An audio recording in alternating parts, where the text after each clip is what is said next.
आज की हमारी कहानी है हीरे की खान। अफ्रीका महाद्वीप में हीरो की कई खानों की खोज हो चुकी थी, जहां से बहुतायत में हीरे प्राप्त हुए थे। वहां के एक गांव में रहने वाला किसान अक्सर उन लोगों की कहानियां सुना करता था जिन्होंने हीरो की खान खोजकर अच्छे पैसे कमाए और अमीर बन गए। वह भी हीरे की खान खोजकर अमीर बनना चाहता था। एक दिन अमीर बनने के सपने को साकार करने के लिए उसने अपना खेत बेच दिया और हीरो की खान की खोज में निकल पड़ा। अफ्रीका के लगभग सभी स्थान छान मारने के बाद भी उसे हीरो का कुछ भी पता नहीं चला। समय गुजरने के साथ उसका मनोबल गिरने लगा। उसे अपना अमीर बनने का सपना टूटता दिखाई देने लगा। वह इतना हताश हो गया कि उसके जीने की तमन्ना ही समाप्त हो गई। एक दिन उसने नदी में कूदकर अपनी जान दे दी।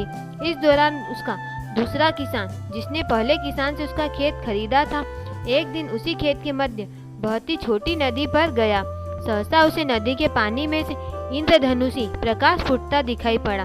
उसने ध्यान से देखा तो पाया कि नदी के किनारे एक पत्थर पर सूर्य की किरणें पड़ने से वह चमक रहा था। किसान ने झुककर वह पत्थर उठा लिया, घर ले आया। वह एक खूबसूरत पत्थर था। उसने सोचा यह सजावट के काम आएगा। उसने उसे घर पर ही सजा लिया। कई दिनों तक वह पत्थर उसके घर पर सजा रहा। एक दिन उसके घर उसका एक मित्र आया। उसने जब वह पत्थर देखा तो हैरान रह गया।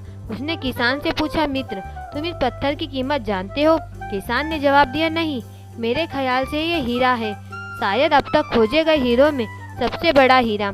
मित्र बोला, किसान के लिए इस बात पर यकीन करना बहुत मुश्किल था। उसने अपने मित्र को बताया कि उसे यह पत्थर अपने खेत की नदी के किनारे मिला है।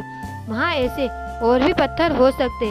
दोनों खेत में पहुँचे और वहाँ से कुछ पत्थर नमूने के तौर पर चुन लाए। फिर उन्हें जांच के लिए भेज दिया गया। जब जांच रिपोर्ट आई तो किसान के मित्र की बात सच निकली। वे पत्थर हीरे ही थे। उस खेत में हीरो का भंडार था। वह उस समय तक खोजी गई सबसे कीमती हीरे की खदान थी। उसका खदान का नाम किम्बले डायमंड माइंस है। दूसरा किसान उस खदान की वजह से मालामाल हो गया। पहला किसान अफ्रीका में दर दर भटकता और अंत में जान दे दी, जबकि हीरे की खान उसके अपने खेत में उसके कदमों तले थी। सीख, मित्रों, इस कहानी में हीरे पहले किसान के कदमों तले ही थे, लेकिन वह उन्हें पहचान नहीं पाया और उनकी खोज में भटकता रहा। हम उन अवसरों को ठीक वैसे ही हम भी सफलता प्राप्ति के लिए अच्छे अवसरों की तलाश में भटकते रहते हैं। हम उन अवसरों को पहचान नहीं पाते या पहचान कर ही महत्व नहीं देते जो हमारे आसपास ही छुपे रहते हैं।